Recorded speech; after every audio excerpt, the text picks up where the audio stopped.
கடினமான வார்த்தைகளை பயன்படுத்தி, அதாவது நம்ம சொல்ற மாதிரி திட்டுறாருன்னு சொல்றோம், வார்த்தையெல்லாம் கடுமையான வார்த்தையை பயன்படுத்துறாரு.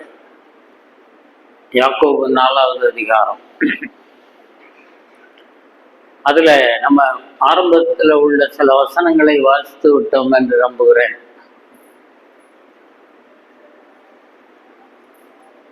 அஞ்சு வசனம் முடிச்சிருக்கோமோ? நிறைய பேர் குறிக்கல. சரி, எனக்கு அந்த ஆரம்பத்துல 4-5 வசனங்கள் வாசித்த ஞாபகம் இருக்கிறது. உங்களுக்குள்ள யுத்தங்கள் நடக்கிறது. வார்த்தையெல்லாம் பாருங்க, யுத்தம்ங்கிற வார்த்தையெல்லாம் எதுக்கு பயன்படுத்துறோம் பாருங்க. ஆனா இங்க பயன்படுத்தி இருக்கிறாரு. அவ்வளவு தூரம் நடந்திருக்கு, இன்னும் நடந்துட்டு தான் இருக்குது. அப்போ உங்களுக்குள்ள பிரச்சனை இருக்கு, நம்ம ரொம்ப டீசெண்டா பேசி விட்டுறோம். ஆனா இவர் யாக்கோபு எழுதும்போது உங்களுக்குள்ள யுத்தம் நடக்கிறது, சண்டை நடக்கிறது. அப்புறம் இன்னொரு வார்த்தை முதல் வசனத்துல என்ன இருக்கு? போர் நடக்கிறது போட்டிருக்கா. போர் செய்கிற இச்சை. அப்போ இதெல்லாம் இது பண்ணியும் உங்களுக்கு வாய்க்கிறது இல்லை. நீங்க என்னதான் சண்டை போட்டாலும், ஒரு நிலத்துக்கு உங்க இடத்துக்காக சண்டை போட்டாலும், உலக காரியங்களுக்காக சண்டை போட்டாலும் நீங்க நினைச்சது நடக்கல. அப்ப நீங்க என்ன செய்யலன்னு அர்த்தம்? ஜெபம் பண்ணல. அப்ப நினைச்சது நடக்கணும்னா ஜெபம் பண்ணணும்னு அர்த்தம் இல்லை. நிறைய சமயத்துல நம்ம தப்பு பண்றோம். என்ன தப்புனா, நான் ஜெபம் பண்ணிட்டு தான் பிரதர் போனேன், இந்த மாதிரி நடந்துருச்சு. ஜெபம் பண்ணிட்டு போனா நல்லா நடக்கும்னு அர்த்தம் இல்லை. நான் சொல்றத சரியா புரிஞ்சுக்கணும். ஜெபம் முதல்ல எதுக்காக பண்ணணும்னா, ஆண்டவரே நான் என்ன செய்யணும்?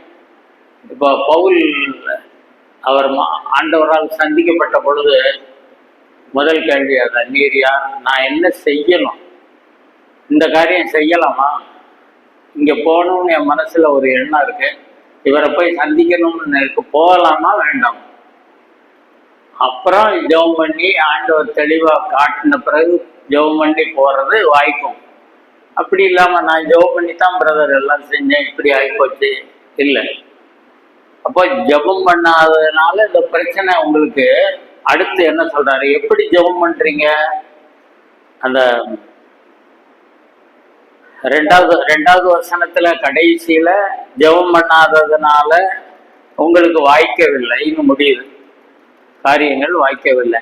அடுத்து எப்படிப்பட்ட ஜெபமா இருக்கிறதுன்னு போட்டிருக்கு பார்த்தீங்களா? 3வது வசனத்துல, நீங்கள் விண்ணப்பம் பண்ணியும் உங்கள் இச்சைகளை நிறைவேற்றும்படி செலவழிக்க வேண்டும் என்று தகாத விதமாய் விண்ணப்பம் பண்ணுகிறீர்கள். அப்போ எல்லாம் ஒவ்வொரு ஸ்டெப்பா கொண்டு போறாரு. யாக்கோபு நிருபம் சில சமயத்துல நீங்க படிக்கும்போது ஏதோ ஒரு பீஸா பாட்டா கலந்து கிடக்கிற மாதிரி தெரியும். இல்லை, எல்லாம் தொடர்போடு எழுதுறாரு. அப்போ நீங்க சண்டை போடுறீங்க, உங்களுக்குள்ள யுத்தம் நடக்கிறது. காரணம், நீங்க ஜெபமே பண்ணல ஆண்டவர்கிட்ட. அப்படி ஜெபம் பண்ணாலும் உங்க தனிப்பட்ட விருப்பத்தின்படி நடக்கணும். ஆண்டவரே, இப்படிப்பட்ட ஒரு பெரிய தொகையை நான் கேட்டிருக்கேன், இந்த தொகையை எனக்கு கிடைச்சதுன்னா நான் இப்போ ஒரு 10 lakhs கேட்டிருக்கேன். 10 lakhs எல்லாம் இப்போ சும்மா 10 ரூபா நோட்டு மாதிரி தான் ஆயிப்போச்சு. அப்போ ஒரு 10 lakhs கேட்டிருக்கேன், அது கிடைச்சதுன்னா என்ன கிடைச்சதுன்னா, முதல்ல நான் அந்த கட்டிட நிதிக்கு கொடுக்கணும்னு நினைச்சிருக்கேன், அல்லது தசம பாகத்தை எதுக்கோ கொடுக்கணும். இதெல்லாம் நீங்க சொன்னாலும் அந்த மீதி உள்ள பணத்தை அது எதுக்கு நீங்க எதிர்பார்க்குறீங்க? உங்கள் இச்சைகளை நிறைவேற்றும்படிக்கு அந்த பணத்தை, அந்த பொருளை ஏதோ ஒன்று தேடுறீங்க. அதான் அவர் சொல்றாரு, நீங்க அப்படியே ஜெபம் பண்ணாலும் உங்களுடைய விருப்பங்களை, உங்க விருப்பத்தை நிறைவேற்றும்படி ஜெபம் பண்றீங்க. அப்ப எல்லாமே அடிபட்டுக்கிட்டே வருது பாருங்க. அப்புறம் உலகத்தை ரொம்ப நீங்க நேசிக்கிறீங்க. விபச்சாரரே, விபச்சாரிகளே, இந்த வார்த்தையெல்லாம் நீங்க இந்த 4வது அதிகாரத்தில் உள்ள வார்த்தையை பார்த்தீங்கன்னா அப்படியே ரொம்ப பயபக்தியோடு வாசிக்கிறவங்களுக்கு இது ரொம்ப நடுக்கமா இருக்கும், ஒரு மாதிரி இருக்கும். ஆண்டவரே நீங்க என்ன சொல்றீங்க, இந்த வார்த்தையெல்லாம் பயன்படுத்துறீங்களே, உலக சிநேகம் தேவனுக்கு விரோதமான பகை. அப்போ எப்படியெல்லாம் போகுதுன்னு பாருங்க. அப்போ சண்டை போடுறீங்க, ஜெபம் பண்ணலை, ஜெபம் பண்ணாலும் சொந்த வழியில போறதுக்காக ஜெபம் பண்றீங்க. அதுக்கப்புறம் இதுக்கு பின்னணி பேக்ரவுண்ட் என்னது, பின்னணியில உலகம் இருக்கிறது. அப்ப நீங்கள் உலகத்திற்குரியவர்கள் அல்ல, உலகத்திலே வாழ்ந்தாலும் உலகத்திற்கு உரியவர்கள் அல்ல. அது எப்படி பிரதர் முடியும், உலகத்துல தான் வாழ்கிறோம். அப்ப நம்ம எப்படி, இல்லை அதான் நிறைய பேருக்கு சிக்கலா இருக்கு. பிரச்சனை என்னன்னா உலகத்துக்குள்ளதான் இருக்கிறோம், ஆனாலும் நீங்க ஒரு ஒரு செப்பரேட்டட் லைஃப், அதாவது செப்பரேட்டட் அன்டு காட், தேவனுக்காக பிரித்தெடுக்கப்பட்ட வாழ்க்கை. அதான் ஒரு பரிசுத்தமான வாழ்க்கைன்னு அர்த்தம். பரிசுத்த வாழ்க்கைனா பிரித்தெடுக்கப்பட்ட ஒரு வாழ்க்கை. எல்லாரை போல உலக மனுஷரை போல நான் வாழாமல், அவங்கள மாதிரியே எல்லாம் செய்யாம நான் ஒரு பிரித்தெடுக்கப்பட்ட ஒரு வாழ்க்கை. அப்ப நீங்க உலகத்தை நேசிக்காமலே உலகத்துல வாழ முடியுமா? இப்ப நான் சொல்றது உங்களுக்கு புரியுதா? இப்ப நீங்க தான் பதில் சொல்லணும். உலகத்தை நேசிக்காமலே உலகத்துல வாழ முடியுமா? உண்டு, இல்லைன்னா இல்லைன்னு சொல்லுங்க. வாழலாமா? பிரசங்கத்தின்படி வாழலாம், பிராக்டிக்கல்ல முடியாதோ? முடியும் இல்லையா? முடியாதது ஆண்டவர் சொல்ல மாட்டார். அப்போ எப்பவுமே ஆண்டவர் செய்ய முடியாத ஒன்றை சொல்ல மாட்டார். இதால சொல்லுவாங்க, பைபிள் அப்படிதான் ஏன் போட்டிருக்கோம், நம்ம ஓரளவுக்கு போக வேண்டிதான் இல்லையா, ஓரளவுக்கு அட்ஜஸ்ட் பண்ணி அனுசரித்து. ஏன்னா ஒரேடியாவும் கம்பா நிற்கக்கூடாது, இப்படித்தான் வசனம் இப்படி சொல்லுது நிற்காத, அப்படி கொஞ்சம் மார்ஜின் கொடுத்துட்டீங்கன்னா இது மதிப்பே இருக்காது. இது ஊறுகாயை தொட்டுக்கிற மாதிரி, அவ்வளோதான். வேற இது ஒன்றும் ஒர்க் அவுட் ஆகாது. ஏன் அப்படின்னா, உங்களுடைய வசனத்தை உட்கொண்டேன், அவளோடு புசித்தேன்லாம் வருத. அப்போ அதனுடைய அர்த்தம் என்னன்னா, என்ன ஆனாலும் சரி ஆண்டவர் சொல்லியிருக்கிறபடி நான் செய்யணும், செய்ய கர்த்தர் உதவி செய்வார், என்னை பலப்படுத்துகிற கிறிஸ்து. அப்போ அந்த மாதிரி போகும்போது உலக சிநேகம்னு வராது. உலகத்துல நம்ம யாரெல்லாம் சிநேகிக்கலாம், நம்ம சொந்த பந்தங்கள் இருக்காங்க, பக்கத்து பக்கத்து வீடுனா சிநேகிக்க முடியாது பிரதர், உங்களுக்கு தெரியாது, பெரிய மண்டடி. அப்போ என்னைக்காவது பக்கத்து வீட்டுக்காரங்க கூட சந்தோஷமா இருந்திருக்கோம். அப்போ அதெல்லாம் சரி, இருந்தாலும் உலக சிநேகம், உலகம் எதை விரும்புது, உலகம் எப்படி போகுது, அந்த ரூட்ல வா, தேர்தல் வரப்போகுது, என்னடா எங்கேயோ போறாரு இன்னைக்கு ஒரு மாதிரியா, சரி இல்லை அதெல்லாம் சீரியஸா திங்க் பண்ணணும்ல, அதுக்காக ஜெபம் பண்ணணும், ஆண்டவரே அப்போ யாருக்கு ஓட்டு போடுறது, இன்னைக்கு அவ்வளவுதான், நான் மாட்டிக்கிட்டேன் அவசரமா, ரெட்டலைக்கு போடவா, இல்லை சூரியன் போடவா, இல்லை விசில் அடிக்கவா? அப்போ அப்படியெல்லாம் நான் சொல்லலை. ஆனா ஒரு காரியம், ஆண்டவரே நீர் யாரை ஆட்சியில் அமர்த்த சித்தமா இருக்கிறீரோ அவர்களை அமர்த்த போறீர். நம்ம நினைக்கிறோம் நம்மளாம் ஓட்டு போட்டு தானே தேர்ந்தெடுக்கிறோம், அந்த ஓட்டு போட வைக்கிறவர் அவருங்கிறத தெரியாது நமக்கு. இத்தனை பேர் இவர் வரட்டும், இப்போ மோடி வந்திருக்காரு ஏற்கனவேனா கர்த்தர் அனுமதிச்சிருக்காரு, இறப்பா நீ என்னமோ நீ ரொம்ப பெரிய ஆள் மாதிரி அங்கங்க போயிட்டு இருந்தாலும் இரு, நான் சொல்ற வரைக்கும் இரு, இந்த பூமியிலையும் நான் சொல்ற வரைக்கும் இருன்னு கர்த்தர் வச்சிருக்காரு. அது மாதிரி இங்கேயும் ஆட்சி மாறக்கூடாதுன்னு ஆண்டவர் நினைச்சார்னா அதுக்கு ஏற்றாப்புல அவர் ஏற்பாடு பண்ணுவாரு. ஆனா நம்ம என்ன செய்யணும், ஒரு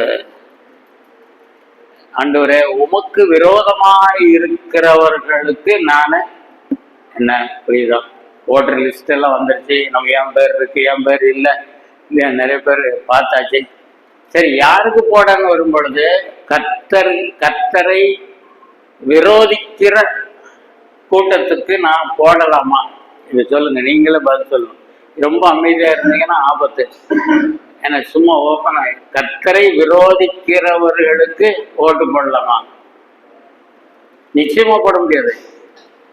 அவங்க கூட்டணியில் இருந்தாலும் சரி, எப்படி இருந்தாலும் கர்த்தரை விரோதிக்கிற குரூப் ஒன்று இருக்கு.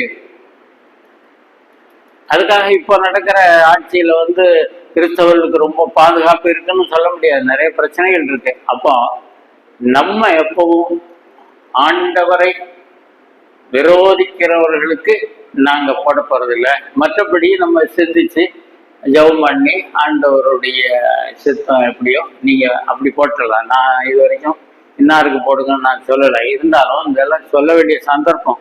அப்போ உலக சிநேகம்னா நீங்க அதெல்லாம் நீங்க சொன்னாலும் கடைசி நேரம் யாரு ஏற்கனவே 5000 கொடுத்துருக்காங்க, இன்னொரு 3 4 யாரு கொடுத்தாங்களோ அவங்களுக்கு தான். நீங்க என்னமோ பெருசா தத்துவம் பேசுறீங்க. யார் ரொம்ப கொடுத்தாங்களோ அல்லது ஒண்ணு செய்வோம், இவன் யார் யார் கொடுக்காங்களோ எல்லாத்தையும் வாங்கிட்டு ஒரு ஆளுக்கு போட்டு விட்டுரு. இதெல்லாம் அர்த்தம் இல்லாம நான் பேசல. நம்ம ஜாக்கிரதையா இருக்கணும், நம்ம கர்த்தருடைய பிள்ளைகள். அப்போ உலக சிநேகம்னு சொன்னா அந்த உலகத்தோட ஒட்டி அவங்க போற ரூட்ல கர்த்தரை துக்கப்படுத்தி நம்ம ஒரு நாளும் போகக்கூடாது. சரி, இப்ப நம்ம அதை அப்படியே விட்டுருவோம். இதெல்லாம் சொல்லிட்டு வரும் பொழுது நீங்க நல்லா கவனிக்கணும், ஆண்டவர் எவ்வளவு பேலன்ஸ்டா கொண்டு வர்றாரு பாருங்க. அப்படியே பேலன்ஸ் பண்ணி கொண்டு வர்றாரு. நம்மளை திட்டுன்னு திட்டுறாரு. இப்போ யாக்கோபு எழுதினாருன்னா யாக்கோபு திட்டலை, கர்த்தர் அவருடைய உள்ளத்துல சொல்லி அவர் எழுதியிருக்காரு இந்த கடிதத்தை. அப்போ சும்மா திட்டிட்டு போறதில்ல. ஆண்டவருடைய வசனம்ங்கிறது சும்மா எல்லாரையும் திட்டிட்டு போறது, எச்சரிக்கிறது, அது மட்டும் இல்ல, உதவியும் செய்கிறார். என்ன உதவி செய்யறாருன்னு அடுத்த வசனத்தில் இருக்கு. அதை வாசிங்க, 5ஆம் வசனம்.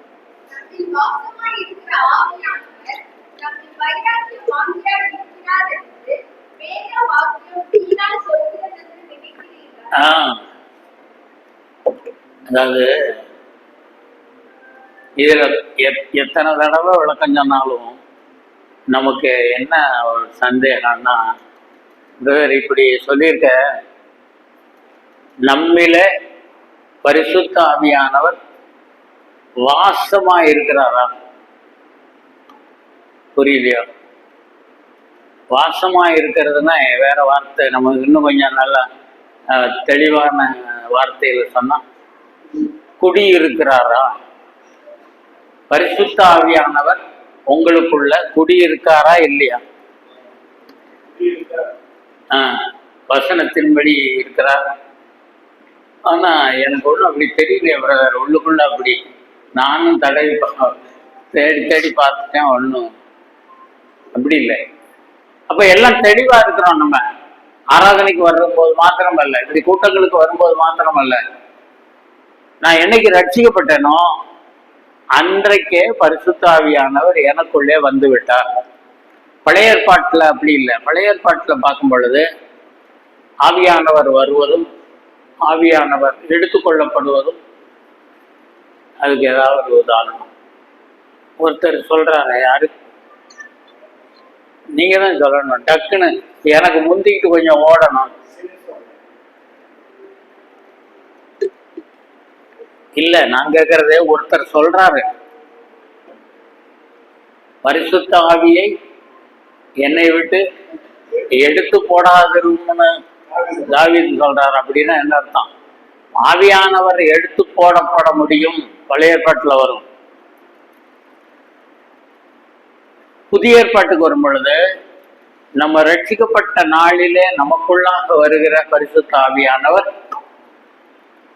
நிரந்தரமாக நீங்கள் பெற்றும், அப்படிதான் வாசிக்கிறோம், நீங்கள் பெற்றும், மீதிய முடிங்க,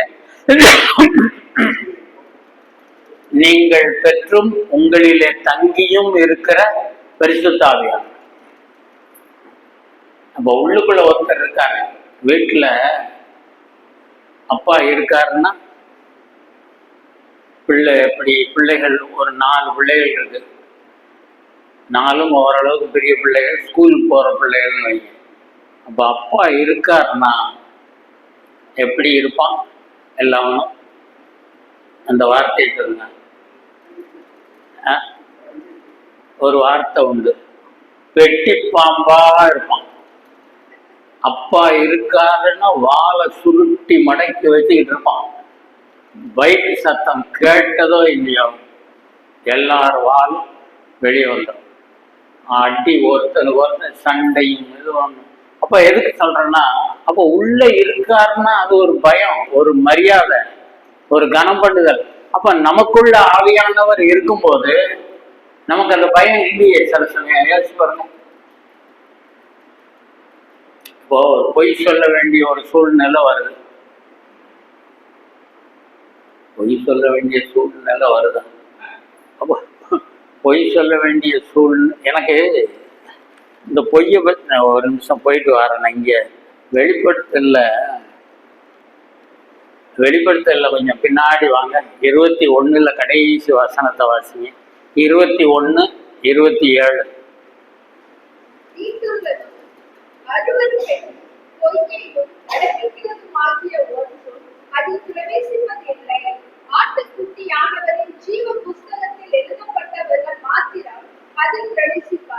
சரி, தீட்டு உள்ளது உள்ள போக முடியாது, அருவருப்பானது போக முடியாது,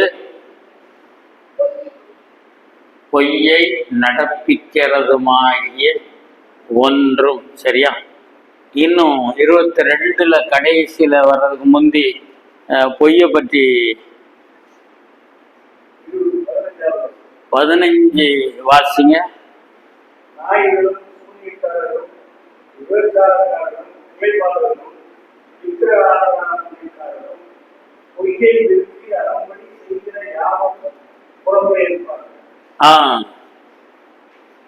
இன்னொரு இடத்துல நம்ம பார்க்கும்போது பொய்யர் அனைவரும் வருதான், பொய்யர் அனைவரும் வரும். சரி, இப்போ நம்ம எல்லாத்துக்கும் போக வேண்டாம். அப்போ ஆண்டவர் இப்படி சொல்லியிருக்காரு, பொய் சொல்லணும் போல இந்த பழைய சுபாவம், அதை நீ சொல்லு, இல்லைன்னு சொல்லு.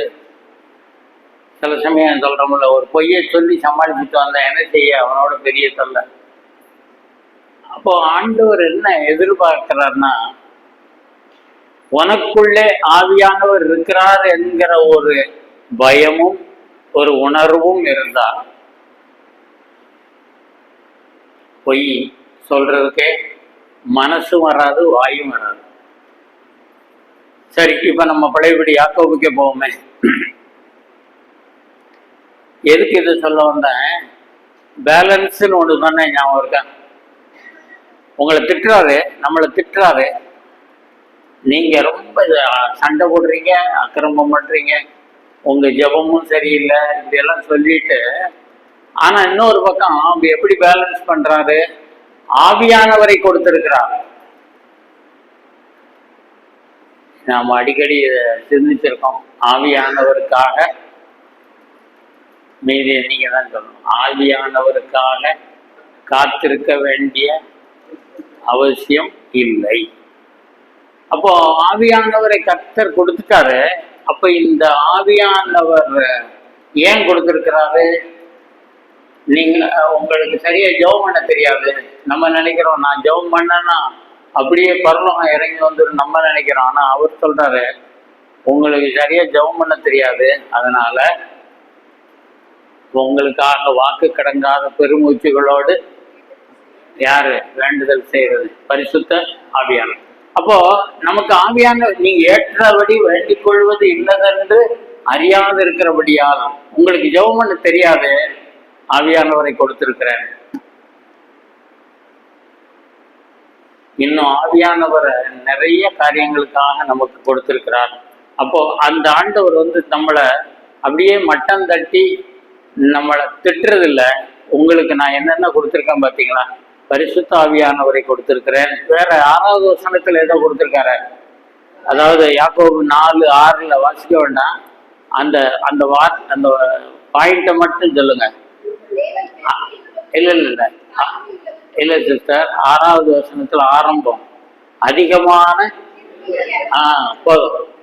அப்ப இதெல்லாம் கொடுத்துருக்காரு பாருங்க, என்னென்ன கிஃப்ட் கொடுத்துருக்கிறாரு பாத்தீங்களா? பரிசுத்த ஆவியானவர் ஒரு கிஃப்ட், நமக்கு கிடைச்ச பெரிய பாக்கியம் கிஃப்ட்.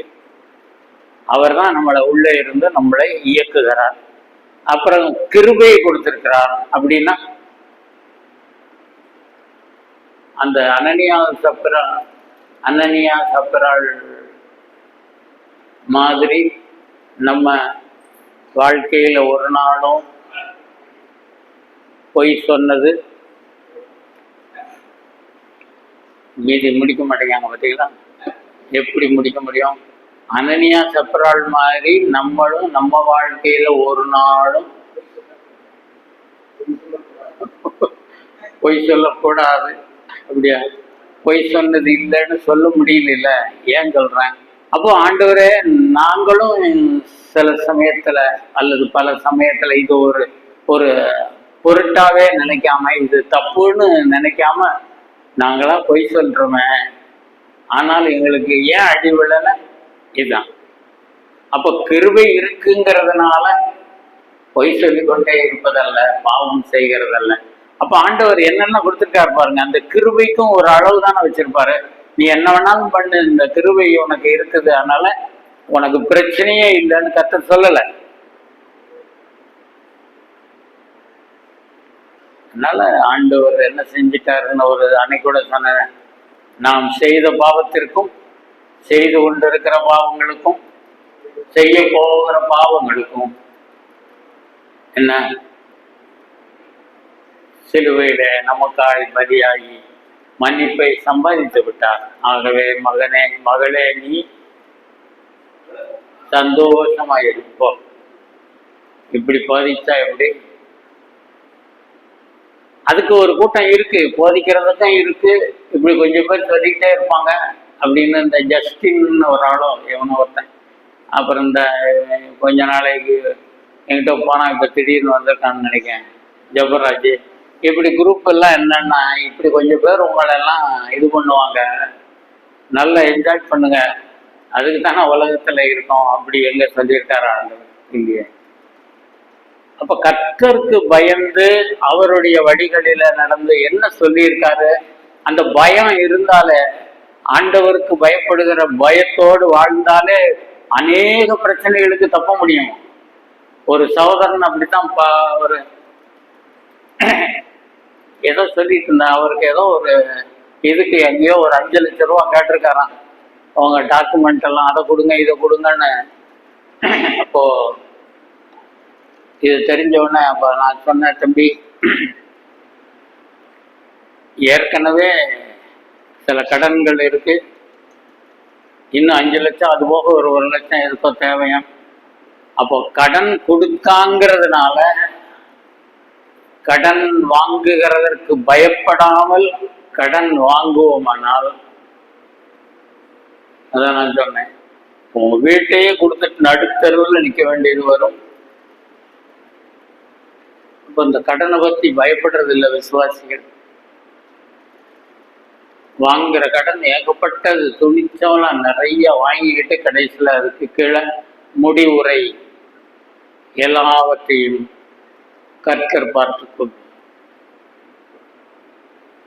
எல்லாவற்றையும் கர்த்தர் பார்த்துக்கொள்.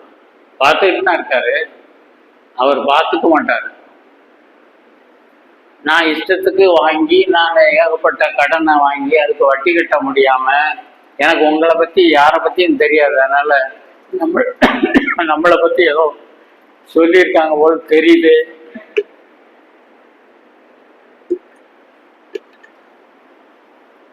யாரை பத்தி உங்க கடன் விவகாரம் எனக்கு தெரியாது. நான் ஊருக்கு தகுந்தபடி ஆளுக்கு தகுந்தபடி பிரசங்கம் பண்ணி எனக்கு பழக்கம் இல்லை. ஆனா சொல்ல வேண்டியதை சொல்லியே ஆகணும்.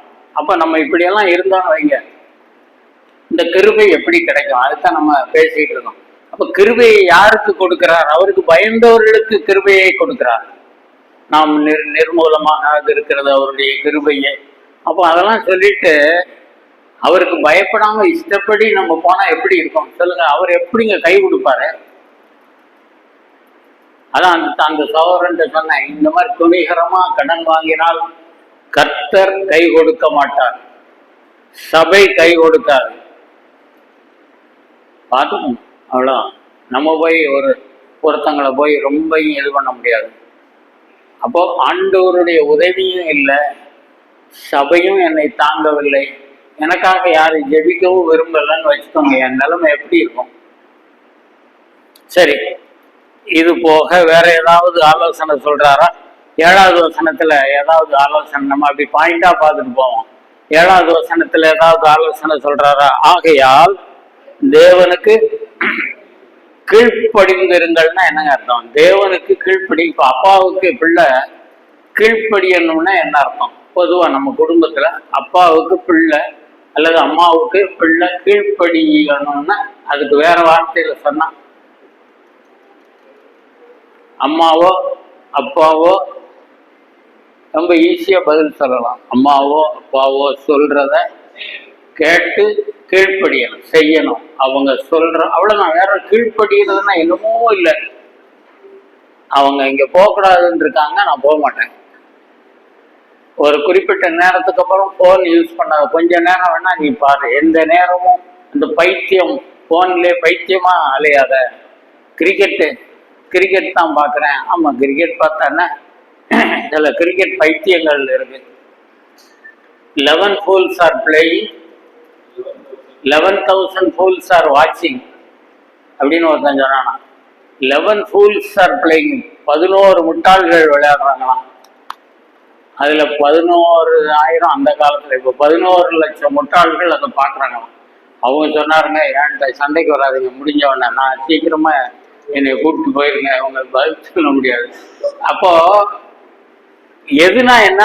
அப்ப அந்த கிரிக்கெட்லயே பைத்தியமா இருந்தது. போகும்போதும் எவனோ ஒருத்தன் பின்னாடி பேசிக்கிட்டான், அவன் போட்டானமில்ல, இவன் அவுட்டாமில்ல, இத்தனை விக்கெட்டு போயிட்டாமில்ல. அப்படியா? இதெல்லாம் சும்மா ஒரு டைம் பாஸுக்காக கொஞ்ச நேரம் எல்லாத்துலேயும் கர்த்தருக்கு விருப்பம் இல்லாததுல போயிடக்கூடாது.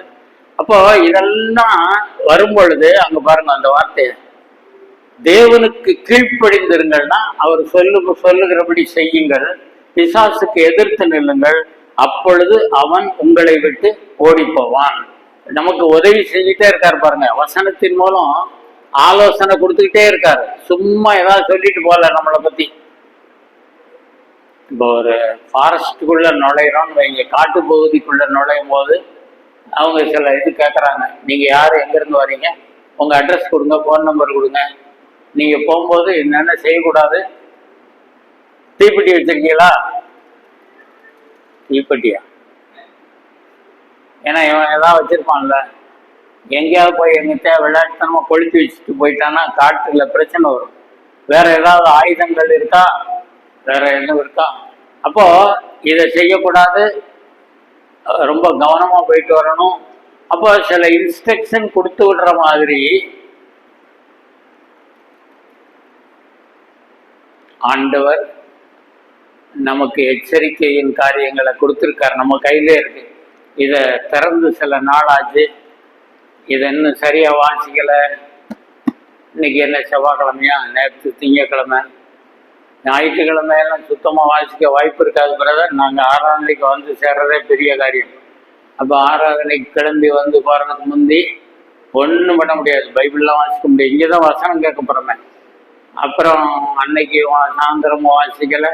நேற்று திங்கக்கிழமை, நேற்று காலையில் வேலைக்கு போனோமா, வேலைக்கு கிளம்புனோம். அப்புறம் போயிட்டு மதியம் கொஞ்சம் தூங்குனா, ராத்திரி வாசிக்கணும்னு நினச்சேன். எனக்கு அந்த விருப்பம் இல்லாமல் இல்லை, வாசிக்கணும்னு நினச்சேன். இப்போ வண்டி டீசல் போடாமல் எவ்வளவு, பெட்ரோல் போடாமல் எவ்வளவு தூரம் ஓடும், வாசிக்கவே இல்லை. ஆகாரம் உள்ள போகாம இங்க தன்னால சோர்ந்து போய் கிடக்குது. நீங்க இன்னைக்கு ஃபுல்லா சாப்பிடலைன்னா இப்படி வந்து தெம்பா உட்கார மாட்டீங்க. அதே மாதிரி அப்ப கர்த்தர் எல்லாத்துக்கும் ஒரு ஹெல்ப் லைன் மாதிரி கொடுத்துக்கிட்டே வர்றாரு பாருங்க. அப்ப தேவனிடத்தில் சேருங்கள், அப்பொழுது அவர் உங்களிடத்தில் சேருவார். பாவிகளே, ஏங்க இதெல்லாம் இது யாருக்கு எழுதுற கடிதம்? கடிதம் எழுதுனது யாரு? இந்த கடிதம் சொல்லுங்க, இந்த கடிதம் எழுதுனது யாரு? யாக்கோபு. அவர் ஒரு விசுவாசி. யாருக்கு எழுதுறாருன்னு ஆரம்பத்துல இருக்குமே, முதல் வசனத்துல சிதறி இருக்கிற 12 கோத்திரங்களுக்கும் வாழ்த்து சொல்லி எழுதுறாரு. இங்க வார்த்தையை பார்த்தீங்களா? விபச்சாரரே விபச்சாரிகளேங்கிறாரு. இங்க என்ன சொல்றாரு? பாவிகளே உங்கள் கைகளை சுத்திகரியுங்கள்.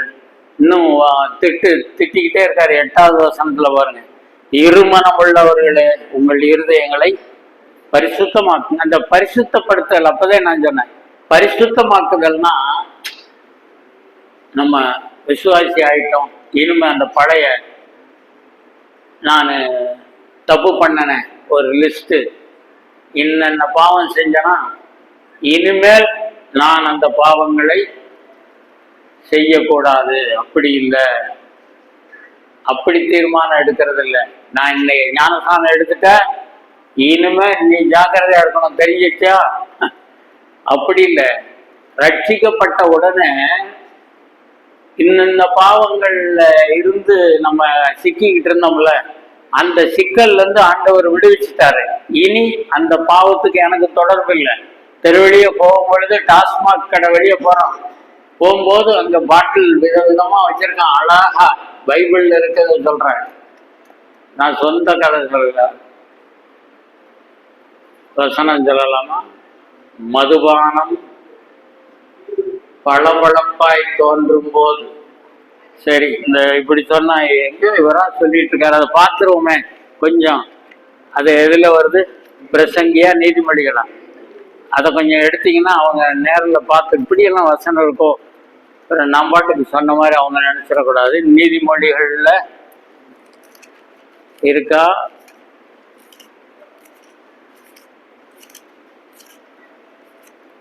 இப்ப நீங்க தான் கண்டுபிடிச்சு சொல்லணும். இல்ல பிரசங்கியில இருக்கா? சீக்கிரம் நீங்க தான் சொல்லணும்.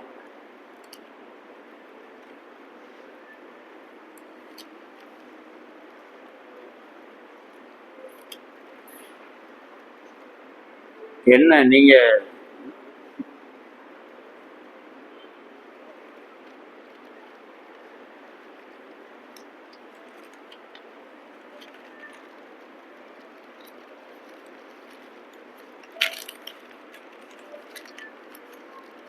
அது விரியனை போல் தீண்டும்.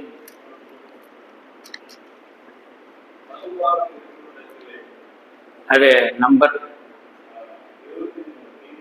23:31. சரி, யாருக்கு வேதனை, யாருக்கு துக்கம்?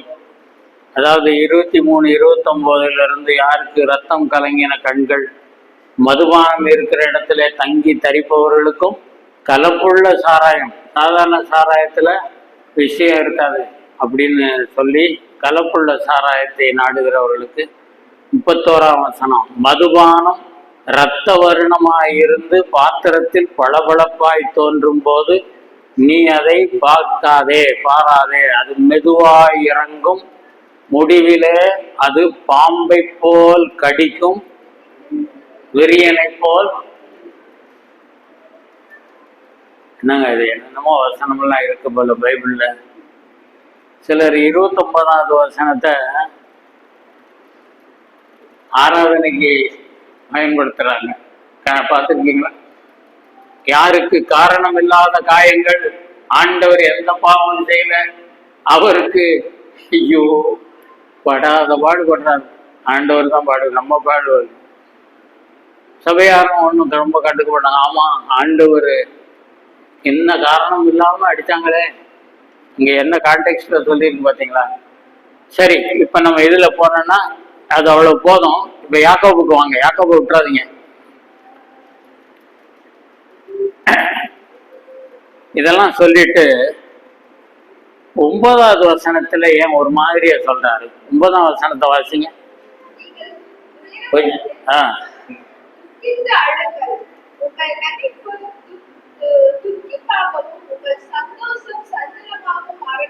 அழ சொல்றாரு அப்படின்னா என்ன அர்த்தம்? You confuse your since. You feel sorry for what you have done. அதாவது நீ செஞ்சதை குறித்து மனஸ்தாபப்படுப்பா, நீ உள்ள உடைஞ்சா போதும். நறுங்குண்டதும் நொறுங்குண்டதுமான இருதயத்தை ஆண்டவர் புறக்கணிக்க மாட்டார். நொறுங்குண்ட இருதயம்னா நமக்கு தெரியும், நறுங்குண்டதுன்னா ரெண்டும் ஒண்ணு இல்லை. நறுங்குண்டதுன்னா கண்ட்ரைட் ஸ்பிரிட், அதாவது இந்த தப்பு என்னாலதான் நடந்தது, இந்த எங்க குடும்பத்துல பிரச்சனைக்கு காரணம் நான் தான். நீங்க அந்த அந்த ஸ்டேஜுக்கு வந்துட்டா நான் ரொம்ப உணர்வு உள்ளவன் ஆயிட்டேன்னு அர்த்தம். அப்ப என்னை குறித்து நானே நொந்து கொள்வது, நான் தான் காரணம். நான் மட்டும் என் வாயை மட்டும் சும்மா வச்சுக்கிட்டு இருந்திருந்தேன்னா இவ்வளவு பிரச்சனை வந்திருக்காதே. நான் கேட்டதை போய் உடனே அங்க சொன்னதுனால தானே இவ்வளவு பிரச்சனை. அப்படி ஒரு உணர்வுள்ள ஒரு இருதயம் தான் நறுங்குண்ட இருதயம். சரி, இப்ப பாருங்க, அதான் அழுங்கல்னு சொல்றாரு. துயரப்படுகிறவர்கள் பாக்கியவான்கள் அப்படின்னா அதே மாதிரிதான் இங்கே ஆண்டவருக்காய் கஷ்டம் அனுபவிக்கிறவர்கள், துயரப்படுகிறவர்கள், இப்படி தங்களை தாங்களே வாதித்து கொண்டு அங்க போட்டிருக்கு பாருங்க. அப்போ வழியும் சொல்றாரு, பிரச்சனைகளை சொல்றது மாத்திரமல்ல, அதுல இருந்து விடுதலை பெறுவதற்கான வழியும் சொல்றாரு. கர்த்தருக்கு முன்பாக தாழ்மைப்படுங்கள், அப்பொழுது அவர் உங்களை. கர்த்தருக்கு முன்பாக தாழ்மைப்படுறதுன்னா என்ன அர்த்தம்? வேற வார்த்தை கொஞ்சம் சொல்லுங்களேன். உங்களுக்கு எதிராக செய்யப்பட்ட அந்த அக்கிரமமான காரியத்தை நீங்க மன்னிக்கிறதுக்கு ஆயத்தமாயிருங்க, விட்டு கொடுக்கறதுக்கு ஆயத்தமாயிருங்க. அப்ப அதான் அதனுடைய அர்த்தம். நீங்க ஆண்டவருக்கு முன்னாடி தாழ்மைப்படும் பொழுது கர்த்தர் உங்களை உயர்த்துவார். இதெல்லாம் சொல்லிட்டு இன்னும் கொஞ்சம் ஒரு மாதிரி சொல்றாரு. எப்படின்னு பாருங்க. சகோதரரே, ஒருவருக்கு ஒருவர் விரோதமாய் பேசாதிருங்கள். சகோதரனுக்கு விரோதமாய் பேசி தன் சகோதரனை குற்றப்படுத்துகிறவன் நியாயப்பிரமாணத்துக்கு விரோதமாய் பேசி நியாயப்பிரமாணத்தை குற்றப்படுத்துகிறார். நியாயப்பிரமாணத்தை குற்றப்படுத்துவாயானால் நீ நியாயப்பிரமாணத்தின்படி செய்கிறவனாய் இராமல் அதற்கு நியாயாதிபதியாய் இருப்பாய். நியாயப்பிரமாணத்தை கட்டளையிடுகிறவர் ஒருவரே, அவரே ரட்சிக்கவும் அழிக்கவும் வல்லவர். மற்றவனை குற்றப்படுத்துகிறதற்கு இதெல்லாம் அப்பப்போ அப்படியே நமக்கு மோதனம் அடிச்ச மாதிரி எங்கிட்ட ஒரு அடி விழுது, ஃபுல்லாவே அடிதான் விழுந்துகிட்டு இருக்கு. இன்னொரு இடத்துல நம்ம வாசிக்கிறோம், மற்றவனுடைய இன்னொருத்தனுடைய வேலைக்காரனை குற்றப்படுத்துறதுக்கு நீ யாரு? அவன் ஆண்டவருடைய வேலைக்காரன். அவன் கணக்கு கொடுக்கறது அங்க கொடுக்கணும். ஊழியக்காரன் மட்டும் இல்லை, மூப்பரா இருந்தாலும் அவங்களுக்கு என்ன பேரு, அல்லது விசுவாசிகளுக்கே இன்னொரு பேர் என்ன? உக்ரானக்காரன். இங்கிலீஷ்ல என்ன சொல்றோம்? ஸ்டீவர்ட்.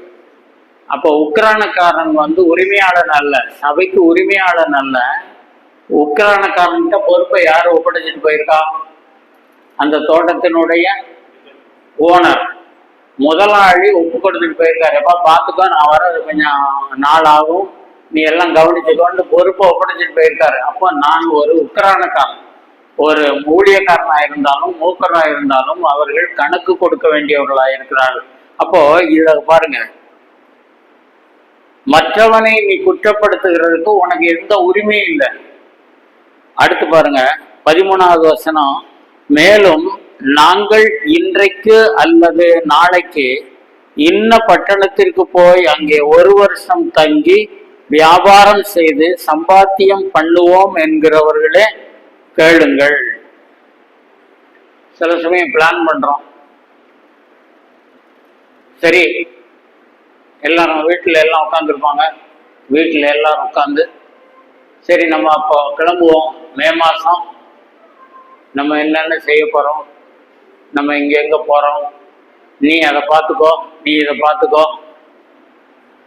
இந்த பிளான்ல யார் இல்லைன்னு கண்டுபிடிங்க.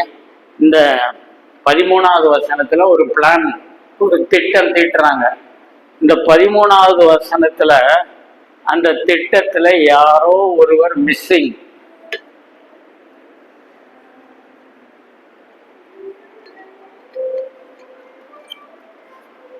என்ன கண்டுபிடிச்சாச்சா?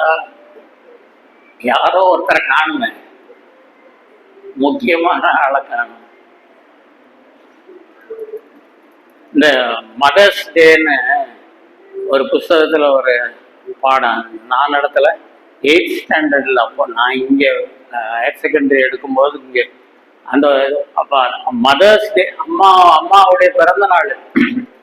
அப்போ அம்மாவுடைய பிறந்த நாள் கொண்டாடுறதுக்கு எங்கே போய் கொண்டாடலாம்? குற்றாலம் போவோம், இல்லை நம்ம இன்னும் கொஞ்சம் தள்ளி திருப்பரப்பு போயிட்டு வந்துடுவோம். இப்போ திருப்பரப்பு போகிறதுக்கு எல்லாம் ரெடி ஆயிடுச்சு, வேன் வந்தாச்சு, எல்லாரும் ஏறுறாங்க. ஏறுங்க ஏறுங்க, எல்லாம் எடுத்து வச்சாச்சா? மதிய சாப்பாடு எடுத்து வச்சாச்சா? வெஜ் பிரியாணி போட்டிருக்கோம், தனியாக சிக்கன் வேற வச்சிருக்கோம், அது வச்சிருக்கோம். எல்லாத்தையும் எடுத்து எல்லாம் ஏற்றியாச்சா? அப்புறம் தடபுடலாம் நடக்கு, டைட்டாக போச்சு, எல்லாருக்கும் உட்கார்றதுக்கு இடம் போச்சு. அம்மா இன்னும் ரெடி ஆகலை, அவங்க பிறந்தநாளை கொண்டாடுறாங்க. அப்போ என்ன அம்மாவுக்கு எங்க இடம்? 18 பேர் தான் உட்கார முடியும், அம்மாவுக்கு இடம் இல்லையே. ஏம்மா எப்பா நீங்க போயிட்டு வாங்கப்பா, நான் எங்க வீட்டை பார்த்துக்கிறேன். யார் அங்கே போகணும்? அம்மா தானே போகணும். அம்மாவுக்கு இடம் இல்லை. ஏம்மா நீங்க, எனக்கு ஒன்றும் பிரச்சனை இல்லைப்பா, ஏன்னா அம்மா அது பெருசாக நினைக்க மாட்டாங்க, என்னைய விட்டுட்டு போயிட்டாங்களே. அப்போ அம்மா பிறந்த நாளைக்கு அம்மா விட்டுட்டு போன மாதிரி இங்க வசனத்துல ஆண்டவரை காணுமே இல்ல? பாருங்க 13ஆம் வசனத்தை பாருங்க. நாங்கள் யார் தெரியுமா? நாங்க அனுபவம் உள்ள நாங்கள் இன்றைக்கு அல்லது அப்படின்னா தேதி இது இல்லை, டேட்லாம் நீங்களே ஃபிக்ஸ் பண்ணியாச்சு. கர்த்தருடைய சித்தம் அதெல்லாம் அவ்வளோ காணும். இந்த ஊருக்கு போறோம், எந்த ஊருக்கு போகலாம் ஆண்டவரேன்னு கேட்கல. அங்க எவ்வளவு நாள் தங்கி இருப்போனோ ஆண்டவரை கேட்கல. 1 வருஷம் தங்கி, இதெல்லாம் எங்க பிளான். அது வியாபாரம் செய்து சம்பாத்தியம் பண்ணுவோம் என்கிறவர்களே கேளுங்கள், நாளைக்கு நடப்பது அப்பா. எல்லா திட்டமும் போட்டாச்சு. அந்த திட்டத்துல மைனஸ் என்னது? மைனஸ் த லார்ட். ஆண்டவரை கழிச்சிட்டு எல்லாம் இருக்கு, ஆண்டவருக்கு அங்கே இடம் இல்லை. சரி, இப்படி திட்டம் போடுறீங்களே, அதனால உங்கள் ஜீவன் எப்படிப்பட்டது? கொஞ்ச காலம் தோன்றி பின்பு தோன்றாமல் இருக்கிற புகையை போல் இருக்கிறத. சரி, ஒண்ணுமே உங்களுக்கு தெரியாது, என்ன நடக்க போகுதுன்னே உங்களுக்கு தெரியாது. அப்ப எப்படி சொல்லணுமா? 15ஆம் வசனத்துல, ஆதலால் ஆண்டவருக்கு சித்தமானால் எந்த காரியத்தையும் அப்படிதான் செய்யணும். நம்மளா ஒண்ணு செஞ்சுட்டு இந்த காரியம் கர்த்தரால் வந்ததுன்னு போட்டுறாதீங்க. அப்ப நம்ம இங்க ஆண்டவருக்கு சித்தமானால் அது எப்படி? அதுக்கு முந்தையே ஜெபம் பண்ணி அவருடைய சித்தத்தை அறிந்தால் இப்படி சொல்லலாம். நாங்களும் உயிரோடு இருந்தால், இப்ப யாரும் அதை ரொம்ப பெருசா எடுத்துக்கிறது இல்லை. யோசிச்சு பாருங்க, நம்ம என்னைக்கே அது இப்படி சொல்றோமா? எங்கேயாவது ஊருக்கு போகிற பிளான், நீ என்ன எப்படி மே மாதம் நாங்கள் இப்படி ஒரு பிளான் போட்டிருக்கோம். அப்போ அவங்க என்ன சொல்றாங்க? ஆண்டவருக்கு சித்தமானால் நாங்களும் உயிரோடு இருந்தால் வருகிறோம். சரி, என்ன எப்படி பேசுறான்? அபசகுணமான அபத்தமான வார்த்தை. என்ன வசனம் அப்படி சொல்லுத? நீங்க எதுனாலும் நாங்கள் ஆண்டவர் சித்தமானால் வரோம். அடுத்து உயிரோடு இருந்தால், இப்ப இதை சொல்றதே நம்ம என்ன செஞ்சிட்டோம் தெரியுமா? ரொம்ப குறைச்சிட்டோம். ஏன்னா இதெல்லாம் ஒரு மாதிரி என்ன வார்த்தை இதெல்லாம், அப்படியெல்லாம் நம்ம பேசக்கூடாது. இந்த பரலோக பாட்டுன்னு கொஞ்சம் பாட்டு இருக்கு தெரியுமா? நம்ம பாட்டு புக்கில் பரலோகத்தை பற்றி, ஆண்டவருடைய வருகை, பரலோகம், பரலோகமே என் சொந்தமே அப்படிங்கிற பாட்டை யாராவது சொல்லிட்டா, சாவு வீட்டு பாட்டை போய் இங்க பாடுறான் பாரு. பரலோக பாட்டு சாவு வீட்டு பாடாய்க்காச்சு பாட்டு, அவ்வளவுதான். எப்படி இருக்கும் நம்ம நிலைமையை பாருங்க. அப்போ ஆண்டவரை ஆனந்தமா அவரை பார்க்க போகிறேன், ஒவ்வொரு காயங்களாய் முத்தம் செய்வேன். ஸ்டாப் ஸ்டாப் ஸ்டாப், எல்லாம் நிறுத்து. இந்த பாட்டு செத்த வீட்டுல பாடுறது விளங்குமா? இங்கதான் நாங்களும் உயிரோடு இருந்தால் நீங்க சொல்லிட்டீங்கன்னா அடி கண்டிப்பா விழும். சரி, இப்போ ஆனா அதுக்காக நம்ம ஆண்டவர் சொல்லியிருக்காரு, நாங்க இப்படித்தான் சொல்லுவோம். சரி, இப்ப நம்ம முடிச்சிருவோம் அந்த இந்த அதிகாரத்தோட. என்னன்னா மணியை பார்க்கலையோ ஒரு பாட்டுக்கு போறாரு. இப்பொழுது உங்கள் வீம்புகளில் மேன்மை பாராட்டுகிறீர்கள், இப்படிப்பட்ட மேன்மை பாராட்டல் யாவும் பொல்லாங்காய் இருக்கிறது. ஆதலால் ஒருவன் நன்மை செய்ய அறிந்தவனாயிருந்தும் அதை செய்யாமல் போனால் அது அவனுக்கு சரி. அதனால இதெல்லாம் நம்ம இன்னைக்கு கற்றுக்கொண்ட காரியங்கள்ல மெயினா கர்த்தர் நம்மளை சும்மா திட்டி, இப்போ ஒரு அப்பா இருக்கார், தகப்பன் பிள்ளைய திட்டுன்னு திட்டுறாரு, அடிக்கிறாரு, அதெல்லாம் சரி, அப்படியே விட மாட்டாரு. அந்த பிள்ளைய அடிச்சதுக்காக கூட மனசுக்குள்ள கஷ்டமா இருக்கும் அவருக்கு. இப்படி திட்டானே என் பையனை, என் மகளை நினைப்பாங்க தகப்பன்மார், தாய்மார். சொல்லிட்டு அவங்களுக்கு இன்னும் என்ன செய்யணுமோ, அவங்க வெற்றி வாழ்க்கை வாழ்றதுக்கு நம்மளால் என்ன செய்ய முடியுமோ அதை செய்வாங்க தகப்பன்மார். நம்முடைய பரம தகப்பனும் நம்மளை நல்ல எவ்வளவு சொல்ல முடியுமோ உரைக்கிற மாதிரி சொல்றதோடு நிறுத்தாம அதை பேலன்ஸ் பண்ணி நமக்கு வேண்டிய ஒத்தாசைகள் எல்லாம் தந்து, நான் ஆவியானவர் தெரியுமா, ஆவியானவரை கொடுத்திருக்கிறேன், உங்களுக்கு கிருபையை அளித்திருக்கிறேன், அதிகமான கிருபையை அளித்திருக்கிறாரே, அப்ப இவ்வளவு செஞ்சும் நீங்க இப்படி இருக்கீங்களே, இதெல்லாம் நல்லா இருக்கா நீங்க செய்யறது? உங்க வழியில போறீங்களே, நீங்களா ஒரு பிளான் பண்ணி நாளைக்கு நம்ம இங்க போவோம் அங்க போவோம் அதை செய்வோம் இதை செய்வோம்னு சொல்லாதீங்க. கர்த்தருக்கு சித்தமானால் நாமும் உயிரோடு இருந்தால் இந்த மாதிரி சிந்தனையோடு நாம் வாழ கர்த்தர் கிருபை செய்வாராம். ஜெபம்.